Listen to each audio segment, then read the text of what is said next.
And today's 9/11. Let's remember uh, the fallen, the people who lost their lives 20 years ago.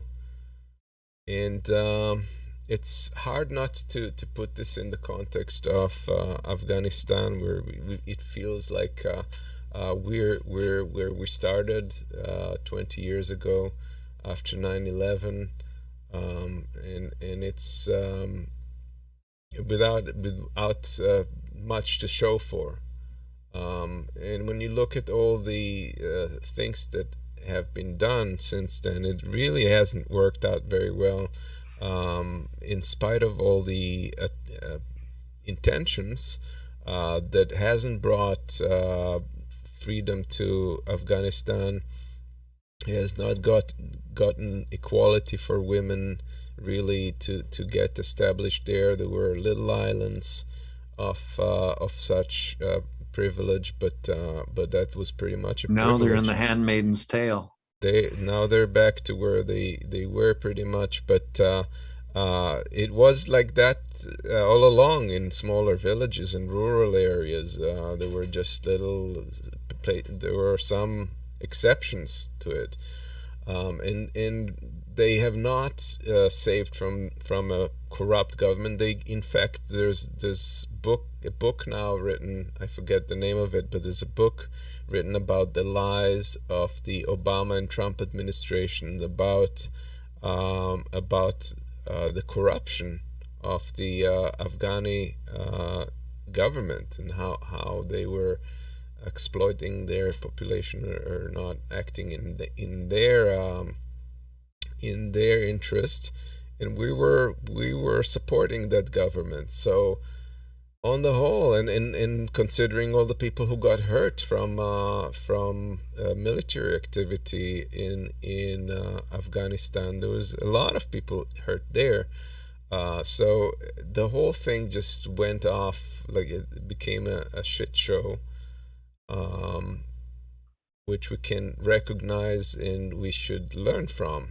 And if we ever do attempt, and I'm not advocating not interfering for human rights, but we should definitely learn how not to do that. And this is an example of how not to. Yeah, well, that's an interesting cartoon to me because I feel this way too. You know, that we're back where we started. We've made no progress in 20 years. The world's no safer. People aren't any better off. And if anything, we've gone backwards, and now we've got an environmental crisis. So, Yep. whatever we've been doing for the last 20 years, it's not the right thing. Yes. And yeah, and I don't know. I think that's it's such a shame we're in this situation. It's really tragic. Yeah. It kind of leaves you speechless because, yeah, what progress have we made?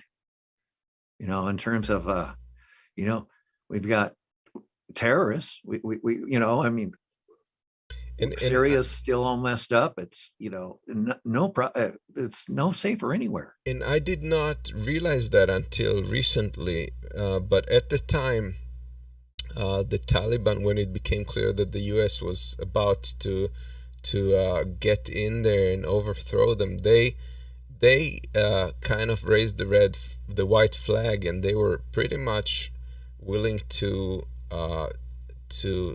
give up as long as Mullah Omar, who was the supreme leader of then, was allowed to keep their safety and live under some sort of a house arrest.